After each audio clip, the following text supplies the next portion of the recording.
The way to make better decisions is to make more of them. Then make sure you learn from each one, including those that don't seem to work out in the short term. They will provide valuable distinctions to make better evaluations and therefore decisions in the future. Realize that decision-making, like any skill you focus on improving, gets better the more often you do it. Shakespeare is so bloody difficult, and I don't like failure. You can fail on film, but there's nobody actually there in the flesh to watch you failing. I just remember Kathy Bates getting on the stage and the Oscar goes to Anthony Hopkins. I looked around, because I really thought Nick Nolte would get it. I really thought Nick would get it. I was very surprised. It was neck and neck with Nick Nolte and myself. So I really was expecting that to happen, and I went in there without any expectations. What is so liberating about this whole business is when you see that, big movies are going to come out, huge movies are going to come out, and then you see them up in Malibu in the little triplex theater a week later, on the scratch negative, and you think, this is show business. This is the great movie career. And it's all finding it in the shoebox. I think one of the things you have to have is a respect for the camera, a real respect, and a real love for it, and to really, when I say take it seriously, quote seriously, I mean not patronize it. It's a big mistake to patronize it and think it's a third-rate medium, because it's not, it's a great art form. When you're younger you have a lot of ideas and you're probably more insecure, all those things. I work with young actors now and I see their insecurities and I make fun of them. I don't make fun of them but I make them laugh, because I know what they're going through. When you get older you think it's only a movie after all, it's not brain surgery. I don't have any expectations about my films. If they're good, they're good, if they're not, they're not. About 10 years ago, I remember going to see one of my movies, I can't even remember which one now, and everyone was jumping up and down, getting excited, saying what a great film it was going to be.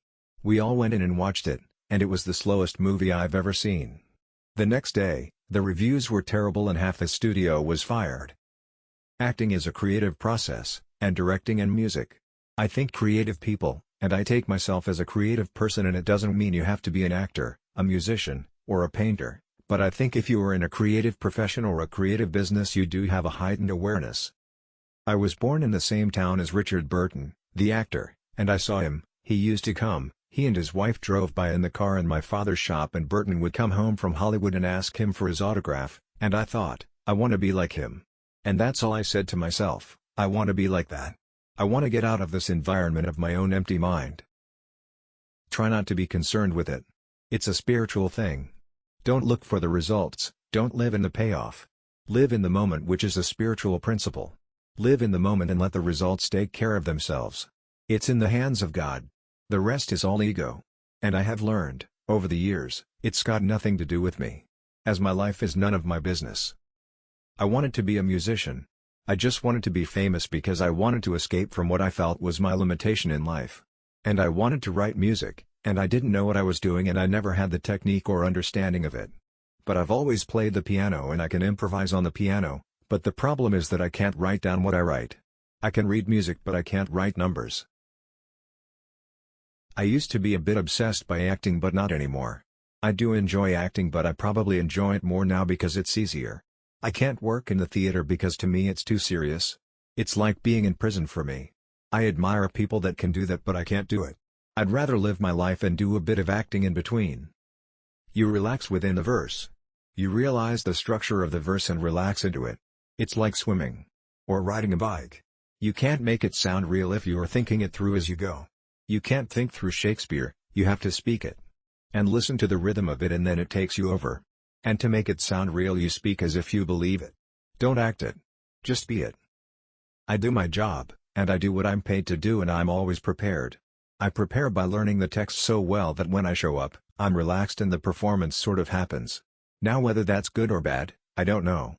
Whatever I say is going to sound very egocentric and self-centered anyway, so I'd better shut up. Some nights you might go through an entire performance and not feel a thing, and the audience may have a much better time, 'cause if you're enjoying yourself on stage too much, they're having a terrible time because they can't hear you.